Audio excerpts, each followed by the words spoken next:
মাত্র ২ বিঘা জমির মধ্যে আমবাগান রয়েছে, গাছগাছালি এবং কুড়ে ঘরও। শুক্রবার থেকে নিরিবিলি এই জায়গা ঘুম হারাম করে দিয়েছে ভারতীয় পুলিশ এবং সীমান্তরক্ষী বাহিনী বিএসএফ এর। প্রথমে বাগানটি ঘিরে রাখা হয়। গোলাবারুদ থাকার আশঙ্কায় বাগানটি খোঁড়াখুঁড়ি শুরু করে বিএসএফ এর আশঙ্কা ছিল ভারত বাংলাদেশ সীমান্তের এই বাংকারের ভেতরে বিস্ফোরকও থাকতে পারে, তাই মেটাল ডিটেক্টর দিয়ে তল্লাশি চালানো হয়।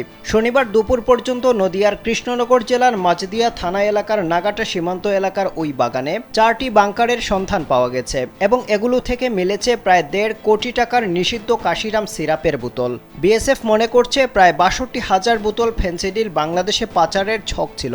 গোপন সূত্রে পাওয়া খবরের ভিত্তিতে সেই পাচার রুখে দেওয়া হয়েছে, কিন্তু জমির মালিককে খুঁজে পাওয়া যাচ্ছে না। ভারতীয় সংবাদ মাধ্যম জানিয়েছে, একেবারে নিরিবিলি এই জায়গাটির মালিকের নাম লালটু মহারাজ। স্থানীয়দের কেউ তাকে দেখেছেন, কেউ দেখেননি। তিনি মাত্র 6 মাস আগে এক নিকটাত্মীয়র কাছ থেকে 12,70,000 টাকায় এই 2 বিঘা জমি কিনেছিলেন। স্থানীয় 4 ব্যক্তি বাগানটি দেখভাল করেন। একটি টিনের ঘর তৈরি করে তার মধ্যেই থাকতেন তারা। প্রতিবেশীদের দাবি, ওই টিনের ঘরে মদ পান এবং তাস খেলার আসরবস্তু নিয়মিত।